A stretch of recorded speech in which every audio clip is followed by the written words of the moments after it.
Sir कार्यक्रम के बारे में बताएं। यह पूरे सारण कमिश्नरी के प्रबुद्ध गोस्वामी लोग आज इस बनवार में शिव वाटिका में उपस्थित हुए हैं। ये लंबे काल से अपने आरक्षण को लेकर एलजेपी-आर चिराग पासवान जी के नेतृत्व में संघर्ष कर रहे हैं और चिराग जी सांसद के रूप में भी वादा किए थे और मंत्री के रूप में भी ये इस बात को उन्होंने पुष्टि किया है कि इस समाज को मैं आरक्षण दिला के रहूँगा। तो उनके आगमन की और जलालपुर में कार्यक्रम की तैयारी के लेकर बैठक है और होली के अवसर है, इसीलिए लोग होली मिलन भी कहते हैं, लेकिन यह मूल रूप से चिराग जी के कार्यक्रम के लिए यह बैठक है। यह समाज एक लंबे काल से तिथि तो उनसे लेने के बाद मैं दूंगा कि अभी सिर्फ जगह का चयन हुआ है, वह है जलालपुर हाई स्कूल है वो जिसमें पदाधिकारी लोग सब थे, वो जलालपुर हाई स्कूल है और उसी में चिराग जी का प्रोग्राम होगा। तिथि में उनसे लेने के बाद तब सारे लोगों की मैं बैठक करूँगा। आपका परिचय? मेरा नाम प्रोफेसर विधान चंद्र भारती, राजेंद्र कॉलेज छपरा में इतिहास विभाग में प्रोफेसर हूँ और प्रभारी इंचार्ज प्रिंसिपल भी हूँ। अभी मतलब वहाँ के आगे क्या उद्देश्य है आप लोगों का, किस तरह से अपने संगठन को आगे बढ़ाने का? संगठन को चिराग जी को मजबूत करना है और चिराग जी मोदी जी के हाथ को मजबूत कर रहे हैं। हम लोगों का चिरलंबित काफ़ी दिनों का जो एनडीए में ही थे नीतीश जी, और जब इसको बिहार सरकार में आरक्षण मिल गया तो 1 दशक से ज़्यादा हो गया इस मुद्दा को कोई बोल नहीं रहे थे।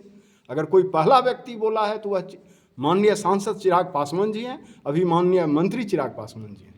सांसद के रूप में भी बोले, आज मंत्री के रूप में भी बोल रहे हैं, मीडिया में बोल रहे हैं। ऐसा अवसर नहीं मिल पाया, कुछ ऐसा होते रहन तो वो संसद में भी बोलते।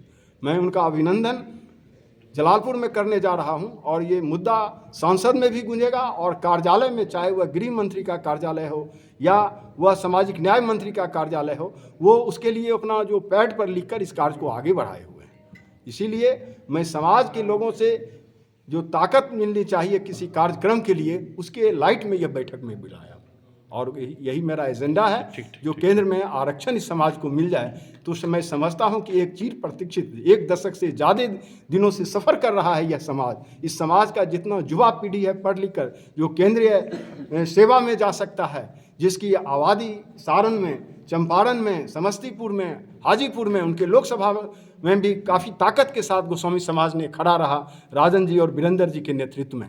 तो मैं उनको एहसास कराना चाहता हूं कि सर 20-25 लाख हमारी आबादी पूरे बिहार प्रदेश में है, यदि इस समाज को आप केंद्र में आरक्षण दे देते हैं तो मैं समझता हूं यह समाज आपका मुरीद हो जाएगा और शायद इस समाज से आपको वोट मांगने की ज़रूरत नहीं पड़ेगी। इसीलिए इस कार्यक्रम का एक एजेंडा है जो केंद्र में आरक्षण। और जहाँ तक यह चुनावी वर्ष है, लोग प्रश्न पूछते हैं, अभी भी आप सुन लिए होंगे श्रोता दीर्घा में जो विधायक, मैं समझता हूं कि 72 साल में अगर इस क्षेत्र में अगर विधायक नहीं बना है तो उसके लिए भी चिराग जी ही संवेदनशील होंगे और सबसे पहले वो पहला कदम उठाएंगे। इसीलिए कि मांझी जो सीट है वो हमेशा एलजेपी-आर को मिलते रहा है, इसलिए चिराग जी को राइट है इस क्षेत्र के लिए। और मैं इसको कह रहा हूँ कि ये बिहार ही नहीं, देश के किसी भी गिरी जी को अगर टिकट देंगे तो विधान चंद्र भारती उसी ताकत के साथ इस क्षेत्र में काम करेंगे। के बारे में कुछ बताइए, क्या बैठक जो आज हुआ इसमें क्या फैसला हुआ? आरक्षण, केंद्र में आरक्षण और कुछ नहीं। न हमें विधायक बनना है न एमपी बनना है, समाज को आगे बढ़ाना है। अगर विधायक एमपी का चांस पार्टी देता है तो छोड़ेंगे भी नहीं, दोनों बात स्पष्ट। न हमारी मांग नहीं है, हमारी मांग है आरक्षण, लेकिन अगर वह ऑफर करते हैं तो हम उसके लिए भी तैयार हैं। तो बैठक में क्या क्या फैसला हुआ? बैठक में क्या? बैठक में तो है कि पहले कार्यक्रम चिराग पासवान जी का यहाँ कराया जाए। अच्छा। वो माननीय सांसद रहे हैं, उनके लिए हम लोग कार्य किए हैं और काफ़ी मेहनत करके, और हमारे मेहनत से वो सांसद बने हैं और फिर मंत्री बने हैं। तो उनका भी दायित्व है कि वो हमारे लिए कुछ करें। क्या नाम है आपका? जी, मेरा नाम राजन गिरी है। मैं वैशाली जिला के शीतलपुर ग्राम का रहने वाला हूँ।